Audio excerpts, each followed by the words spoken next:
Well, welcome to Get to Know Your Candidate, and this is for the Marshfield School Board.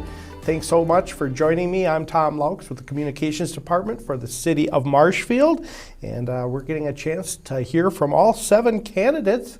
And today I have Karen Ott with me. Hi. Hi, Tom. Yeah, thanks so much for coming. I appreciate it. Thank you for having me. You bet.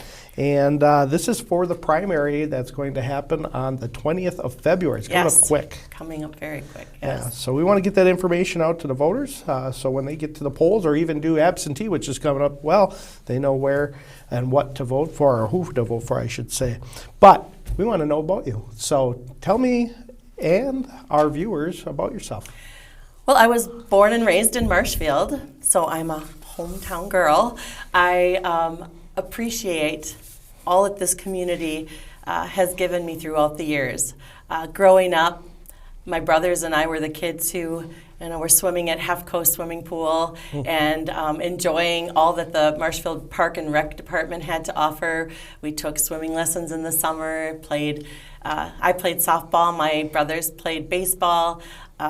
Marshfield was a great place in which to grow up. We truly appreciate all that this community did to support us. That's really important. And then, you're part of the community. You're right. You're born here. Right. I went to Emmanuel Lutheran Elementary, grades K through 8, and then and loved that opportunity as well. It gave me a good foundation in my life. I went on to, at the 9th grade level, Marshfield Junior High, it was at the time. A whole new world was open to me there. I loved it. I loved going to school there. Was able to take German and band and art and, of course, all of the other classes that go with it too, but had wonderful teachers. I remember all of them, and that first experience at the high school level was a good one for me. I enjoyed sports, played basketball and softball, and continued that into Marshfield High School. And, my parents had, from a young age, taken my brothers and I to football games and concerts and plays, and so introduced us at a young age to the programs at the high school, and we couldn't wait to become Marshfield Tigers. And so just a great experience, and one I'm very grateful for having had. Well, that's probably why it led you to be a teacher. Yes. And you were a teacher here in the Marshfield School District, is Yes. that correct? Yes. What did you teach? I taught English. Okay. I taught high school, middle school, both. So my certification, 7 through 12. Well, that's a hard subject. It's not easy. Everybody needs strong communication skills, Yes. so it was good. Yeah. Well, let's get right into a few of the questions, and we'll start right off. Sure. Why are you running for school board? My parents taught me at a very young age that I have a voice, and to use that voice, I should get involved. They didn't just tell me that, though. They led by example. My mom was on the PTO and on the school board when my brothers and I were students at Emmanuel. My dad served the town of Cameron for 37 years, long time. Mm-hmm. And I learned that it is important to get involved. I feel it's my responsibility. I've gained insights over the years from being a lifelong resident here, knowing the people, and in the schools as well. And I feel that I have something to give. Is this your first time running for school board? Yes. Okay. I'm recently retired, so Yep. I understand it to be a pretty demanding role. Right. And so I'm fortunate now to feel like I have the time. Okay, well, that sounds good. Let's talk about any particular issue that might motivate you to serve on this Board of Education. I don't really there's not just any one particular motivation for me. I desire to maintain the level of excellence in our schools that Marshfield's always had. So no, there's not just one issue. I know there are many issues and challenges, but I can't say for one, no. All right. Let's talk about some of those organizations out there and activities. Now, you're part of the community. You've lived here your whole life. Are you involved in some outside activities that would help you in this position if elected? Sure. My involvement has changed over the years, but as a kid, I was in 4-H and learned so much from having been involved with 4-H and, taking things to the fair, learned to cook and bake and sew, and so that was a great start. My husband and I had our children involved in 4-H as well, so being a part of that setting, the fair, we loved it every year. Always enjoyed the exhibits that the children, present. As far as other community activities, Dairy Fest was always on the calendar for us. My children were involved in sidewalk art, and we always participated in the picnic in the park, and the parade was a highlight for us. Our kids marched in the band, and we always look forward to that. Are they graduated now? Oh, yes. Okay. They're adults. Oh, okay. But fond memories of that, the Dairy Fest growing up, and we still participate. We still attend as many of the events as we can. And I'm taking this way back, but it does show, I guess, who I am and have been in the community. When my children were in school at Nasonville Elementary, I was part of the PTO there, and they're a very active PTO group. My children were there when we did a number of fundraising events to build the playground. And we actually, my husband and I and many other parents erected that playground out there. Now they've added to it, but it was an expensive venture and one that many parents came together to help support. Now, as a grandma, I try to support the PTO out there still when they have their Boogie Bash, donating baked goods and any other donations. Okay. So your kids went there because you were on the PTO in Nasonville, right? At Nasonville Elementary, yes. Is that the town of Cameron area too? No, town of Lincoln. Town of Lincoln, okay. Yes. I'm not from originally here, so I'm trying to think where that all is. Yes. So, as you said, your dad, Southwest. town of Cameron. Yeah, my dad, town of Cameron, okay. Southeast. Southeast, yeah. Okay. All right. Well, yeah, you definitely involved and people know you out there as well. And in the town of Lincoln, my husband was a volunteer fireman for 30 years, so as to support him, we were involved in their fundraising events, their breakfast. When I started teaching, many of my volunteer opportunities were centered around that. A friend and I created a group at the middle school, a parent and teacher group called PAWS, Parents Are Willing Supporters, so that we could have conversations, communications, and plan events and supports for students. I've been involved with the Marshfield Area Community Foundation. I was a reader for scholarships that they provide. I've been a part of a course called Teacher Link to the Community, an excellent opportunity organized.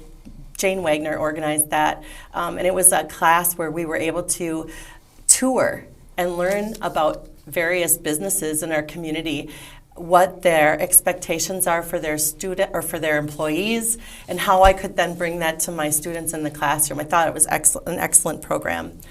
I am a lifetime member of the Marshfield Tiger Booster Club and help with the Booster Bash event, helped many years with that.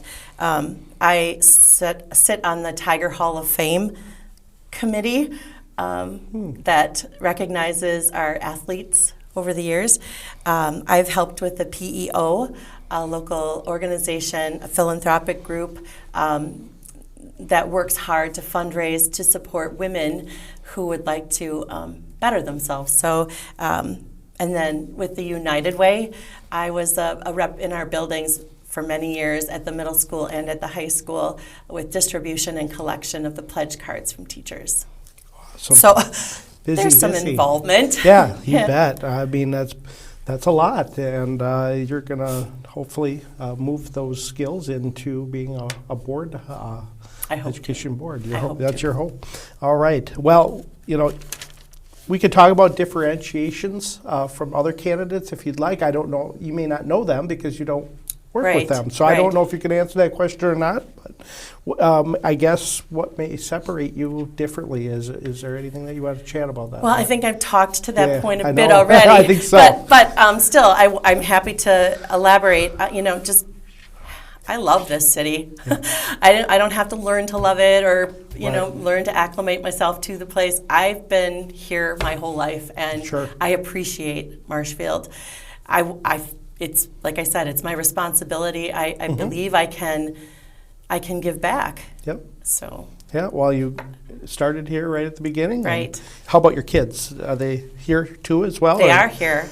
Yes. So that's nice. Yeah, it's great to have family close by, for sure. Oh, definitely. Well, let's talk about any issues. And I kind of put it out here in a question is, do you believe there are any top 2 issues that are facing in the district? And if there are, how would you feel that a school board, if you're on the school board, address those? Well, they have to work together.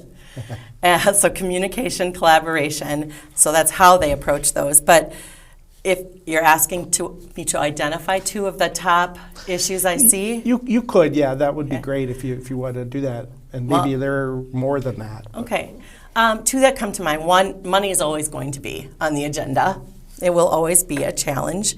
There's only one pot from which to select where we distribute our money. So I think that's always something that the school board will have to consider. And in doing that, listen to the community, listen to parents, listen to teachers, listen to administrators and students. Where do we see our greatest needs? And then a second issue I see as being one that I know that we're, as a district, we address, but it's this idea of responsibility for learning. Helping our students continue to recognize that their education is ultimately their responsibility. We support them. We provide them with courses and exciting lessons and support when they need it if they struggle. But ultimately, that responsibility of being a student, and that affects student behavior and how they conduct themselves as students. So that's a challenge too. You bet. And you mentioned listening as one of the top pieces. Yes. I bet you taught that a lot with your students. I did. When we think of communication skills, oftentimes the first thing we think about is speaking, communicating through our speaking, maybe through our writing as well. But listening is also an important component. And so as a school board member, I hope to make myself approachable and available to listen. Okay, and then there's so many opportunities now to do that with social media. I mean, people have to listen through social media. They have to listen to news, telephone calls, in person, you name it. Back when we were in high school, Right. It really wasn't, it was different, but you still had to listen. Right. So, those are good points. So. Right. Thank you. All right, let's move on into any endorsements. I always put that on here. Just curious if people wanted to know that, or donations and how you might handle this, or are you just kind of doing this on your own? And I have a group of people, a team. It's amazing to me. I'm humbled by the number of people in our community who have, offered their help for my campaign. And as far as endorsements from any groups, I'm not aware of any endorsements from groups. I do know that we have received endorsements from individuals. We have a Venmo account set up and an opportunity for people to write checks. Both of those, the details for those means for donating are posted on my Facebook page. I'm going to say I'm not much of a Facebook user myself, though I'm aware it is a significant way to communicate. And so I would encourage people to check out my Facebook page and learn about then ways to support. And it doesn't, that doesn't necessarily mean a monetary donation, though monetary donations are greatly appreciated. People can help in the way of distribution and collection of yard signs. We're going to be mailing out some postcards. We're going to be offering people little rack cards to learn about my background if they're not able Yeah. to view this. I have a team of social media supporters to help me with that, because though I'm not one to use that, I recognize it as being important, and so I'm not going to ignore that, but I need help with that. Yeah, no problem. Yes, and you have your own page separate from like your personal page. This Correct. is a page Yes. for running as a Yes. candidate. Okay. Yes, and I have a separate Gmail account. It's Sure. may I say that? Yeah, please. Karen Ott 4 School Board Okay. at gmail.com. Yeah, definitely people can email you, ask Yes. any questions Yes. that you would like. Yeah, that's what this is all about, getting to know you, and so they know what, who, and where to vote. Yes, thank you. You don't want to be guessing at the Right. polls of who's that. I Right. know, and that happens, Yeah, unfortunately. right. So our job here is to get that information out. Thank you. Yep, you bet. Let's talk about behaviors of school board members. So you're on. If you get elected, what do you feel that there should be professionalism? Tell me a little bit about what you feel. You've been in the classroom. You understand that you have to teach kids to be professional, Right. or they'll do things you don't want them. Right. But what about from the school board itself? How should they act? I understand that not all school board members are going to agree on every topic. Right. I understand that communication and collaboration will need to happen. We all have a common goal, and that is to do best for our students. So we need to be remain calm and be civil and treat one another with respect. Be open to ideas and learn about other perspectives.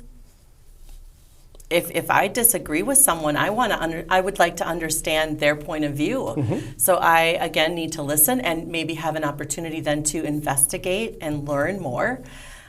Okay. Learning is lifelong. We know that. So I'm always happy to listen and learn from others. Definitely.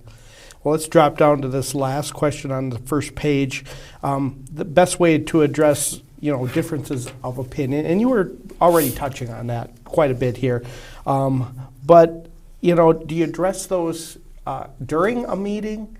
You got to be careful with quorum. I understand that. But do you address those one-on-one outside of a meeting if you have differences, or do you try to do that during a meeting? What would you do? I think, I believe both. Okay. In the community, if I learn, again, just reaching out and being available to people to discuss the issues that are they're concerned about.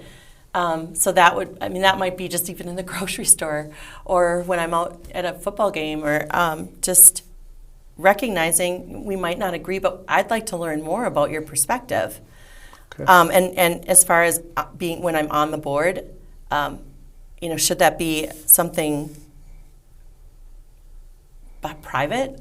I believe there are some of the meetings are behind, like where they discuss things behind closed doors, session. and then open, but ultimately the topics are addressed publicly. Yeah. So That's part of it. Yes. So, all righty. Well, we're going to take a quick break here, Okay. Karen.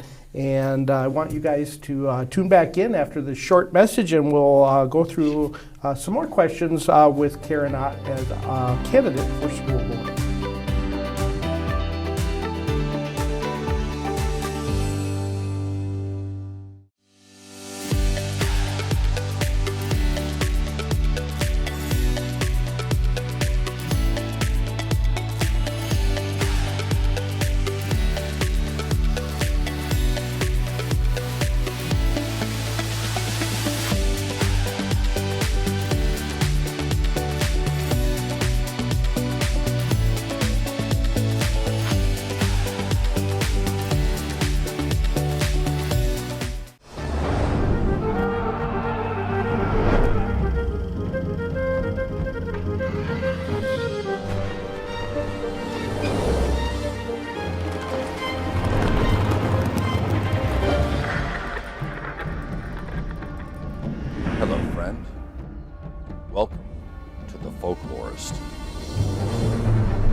welcome back to our program here with Karen Ott. Thanks for joining us, and we're in our second part of the program.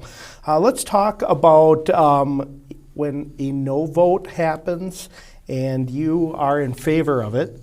How do you work that out? Or if it's the other way around, would you support a decision that you don't vote yes or no on? It's different. Well, this is a democracy, so yeah, we don't always get Right. things to go our way. I understand that, and so if a time occurs when I'm on the opposite side of the vote that wins, I have to accept that. I will then go back and learn more and become more informed about how I might help other board members see the position I would choose. So it's not, I don't believe that necessarily I'll just stop right there. I feel like on my own I could continue to listen and learn, but I would accept it. That's what we have to do. Yeah, we do.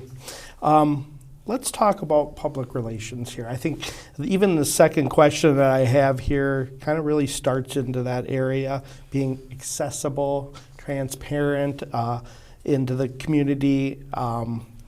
Can the board and how can the board, do you believe a board should be accessible to the community, and maybe what groups? How would you do Absolutely. I believe the board should be accessible to the community. And as far as public relations and the role, there are so many awesome activities, events going on in our schools, showcasing our students' work, and to find a way to promote those positive activities is something that if I were to be on the board, I would want to encourage, because I feel like sometimes we focus so much on the hard challenges that we face, that those wonderful, inspiring activities Right. can sometimes not or go unnoticed. And just recently I was out at Nasonville and experienced an opportunity where students showcased their knowledge of his historical figure. They wrote a report, they learned about that figure, and then they did these presentations. We were welcome to come into the gym and walk around and ring a bell or open a book or whatever that would trigger them then to share their report. I was just so impressed with how well the students did. And I recently was at the high school. I subbed a day, and there too I was just so impressed with how the students treated me. I was treated with respect and welcomed, and if I needed help, they offered to help. We have great kids, and I would, as far as public relations, I would hope to encourage ways that others in the community can see that too. I mean, if you have a connection like I've had, great, I see those things, but for someone who doesn't necessarily have a grandchild or a child or have an opportunity to sub, to get them in to see what our students are doing is really very important. It gives you a sense of pride and hope for our future with our kids. Yeah, most definitely.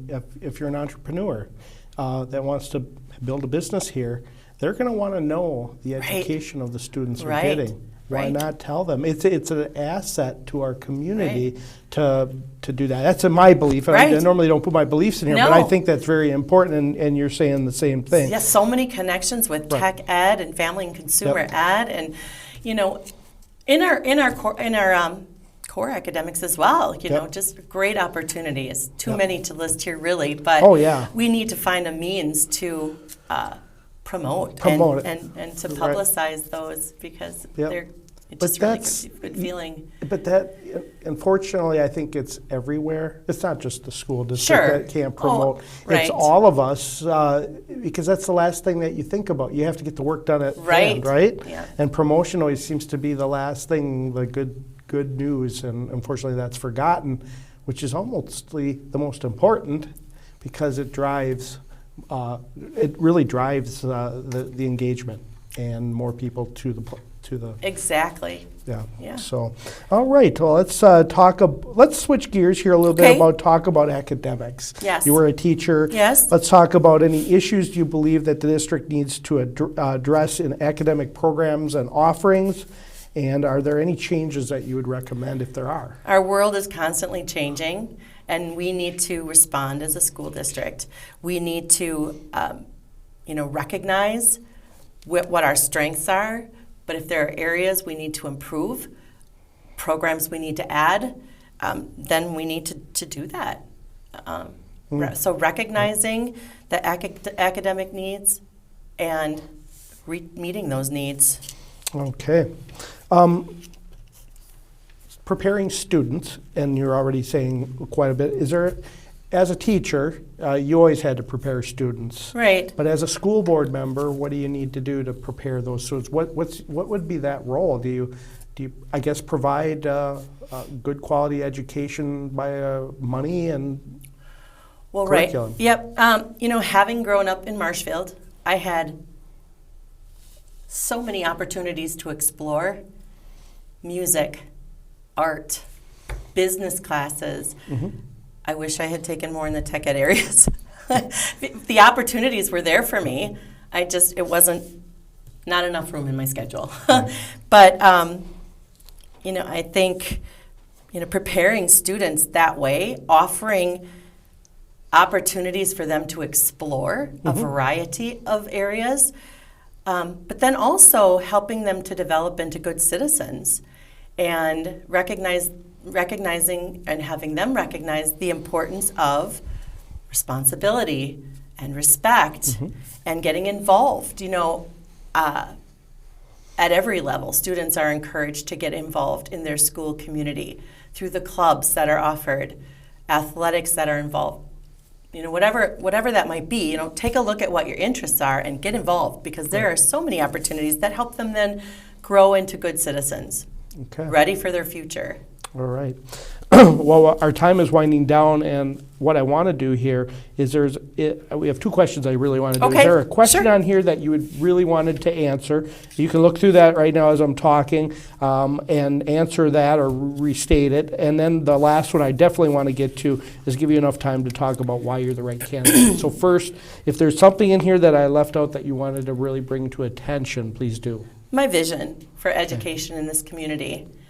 You've heard me say several times how proud I am of this community and how grateful I am for the opportunities that I had growing up. I would like us to shape our vision, to have a vision together. We all have that common goal, so how do we come together? Parents and teachers and administrators and citizens, so that we can develop a common vision for our students. All right. Well, this is your chance to talk to our audience directly and explain why they should vote for you at the polls. I believe the number one reason you should vote for me at the polls is because I am a concerned citizen. I care deeply about this district. Being my hometown, I feel like I know the people here. You know me, and I believe that I have something to offer this district. Allow me to offer this district my insights and my time. Vote for Karen Ott. Check out my Facebook page and watch for details that come through that way about how you might get involved if you're interested. Thank you for your time today. All righty. Well, thank you so much for coming, Karen. We're out of time, and I want to appreciate our audience watching and get to know your candidate, which is coming up throughout this month of February and maybe part of January that we'll have. But remember, February 20th is the voting day. Yes, get to the elections. Get out and vote. Get out and vote. All right, thanks for joining us. Thank you.